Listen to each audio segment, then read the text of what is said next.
Olha, pessoas, as experiências coletivistas pelo mundo já deveriam ter mostrado que esse negócio de colocar um pseudo-interesse coletivo, definido por meia dúzia de iluminados, acima dos direitos individuais mais comezinhos, como liberdade e propriedade, nunca deu certo.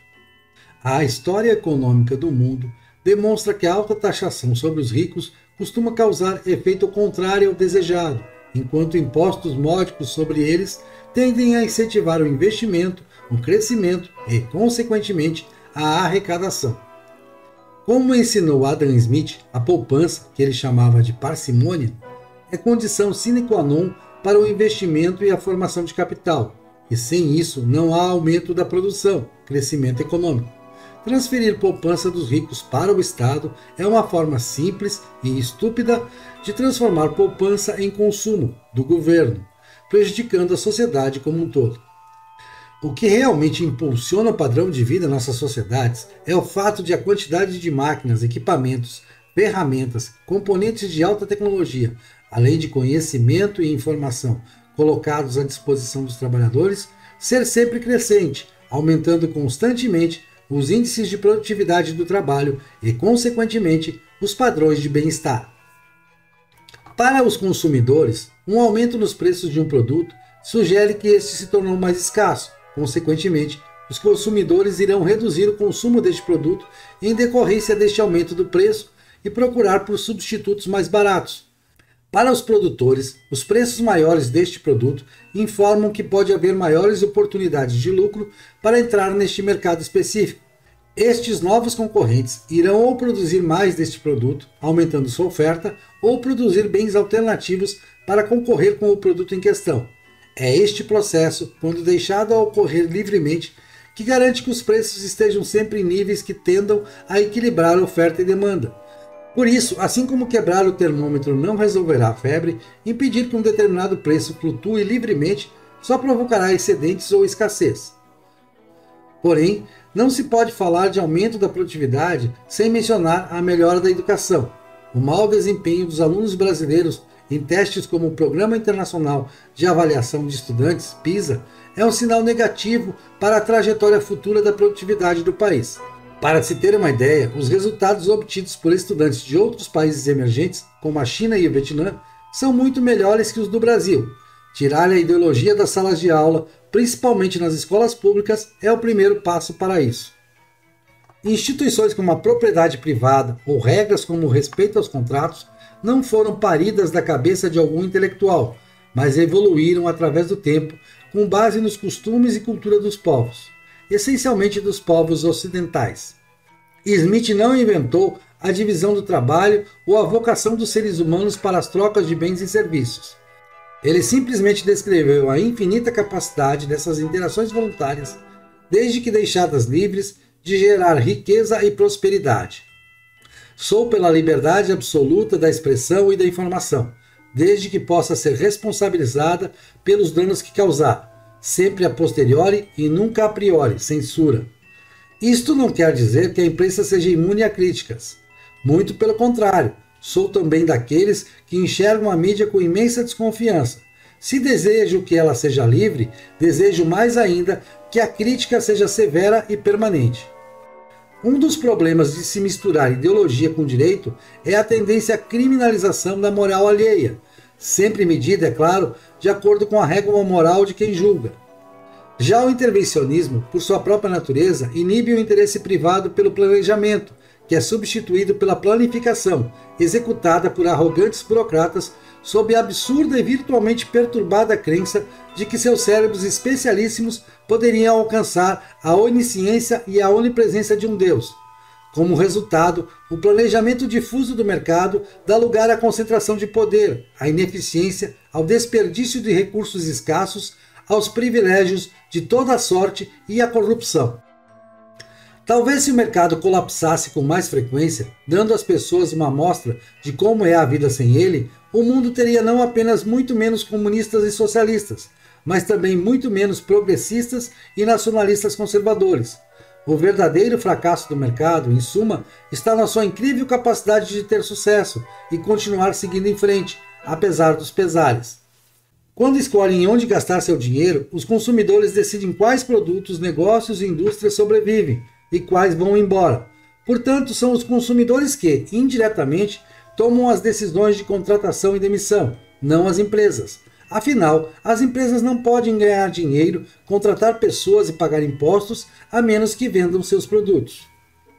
Da mesma maneira que os homens primitivos inventaram deuses e mitos para tentar trazer ordem ao caos, além de um sentimento de que alguém controlava os eventos que eles não entendiam, os proibicionistas e obrigacionistas confiam piamente nos governos, na esperança de que alguém possa impor, de cima para baixo, uma ordem estável aos mercados. Embora eles não consigam travar completamente a marcha do progresso, o fato é que provocam atrasos e danos econômicos imensuráveis. A base do capitalismo liberal é, antes de tudo, a responsabilidade irrestrita do indivíduo sobre os próprios atos, desde que esses atos sejam livres e voluntários. Um pai que não dê chance ao filho para que este cometa os seus próprios erros não está criando um homem, mas um parasita. A síntese desse pensamento mágico é a seguinte: as pessoas são incapazes de saber o que é melhor para elas e o governo deve, portanto, protegê-las de si mesmas, bem como da ganância e da esperteza de banqueiros e comerciantes.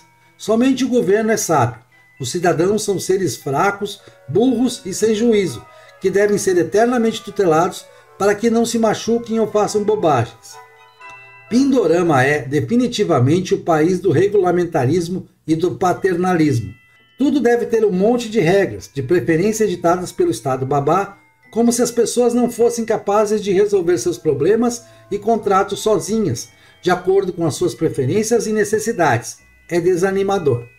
Não devemos nos iludir. Uma nação é livre não porque concede o poder às maiorias, mas porque os direitos fundamentais universais dos seus indivíduos, vida, liberdade e propriedade, estão todos devidamente protegidos e prevalecem sobre quaisquer leis da maioria.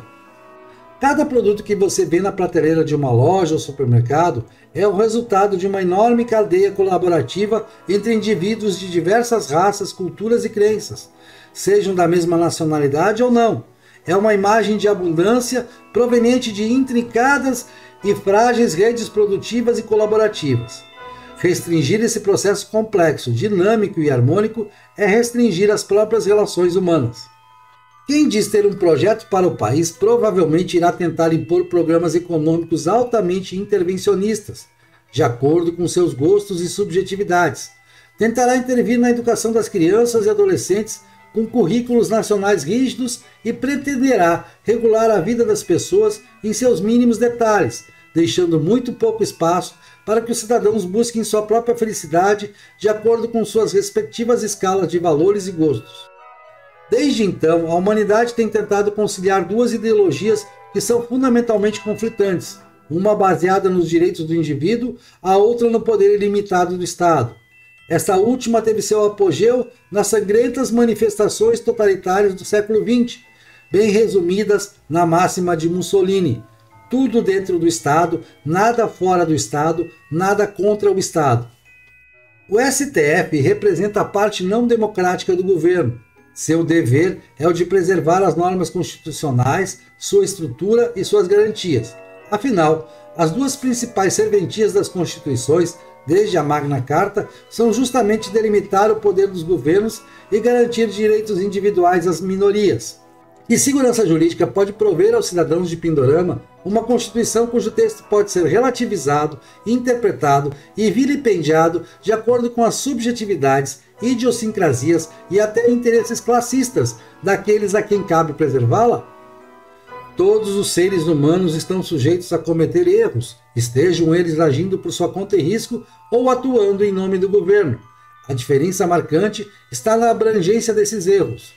Enquanto o alcance das ações privadas é restrito, as decisões políticas, quando equivocadas, ainda que bem intencionadas, espalham seus efeitos nocivos sobre toda a nação. Talvez a principal virtude da propriedade privada seja justamente estabelecer a conexão entre esforços e ganhos, custos e benefícios, criando incentivos para que as pessoas produzam de acordo com as suas necessidades e ambições. Porém, o direito de propriedade é também, e acima de tudo, a melhor arma contra a barbárie, a garantia de que o pão obtido com o suor do próprio rosto não será tomado de ninguém arbitrariamente. O capitalismo, por mais estranho que isso possa soar, é o modelo que, mantendo a liberdade individual e, principalmente, defendendo o direito de propriedade e o respeito aos contratos voluntários, consegue transformar em realidade o sonho socialista, de cada um conforme a sua capacidade, para cada um conforme a sua necessidade. E consegue esse milagre pelo simples motivo de que as nossas capacidades são remuneradas pelas necessidades e gostos dos outros. Assim, quanto mais satisfação o indivíduo conseguir promover para o maior número de pessoas, maior será a sua fortuna.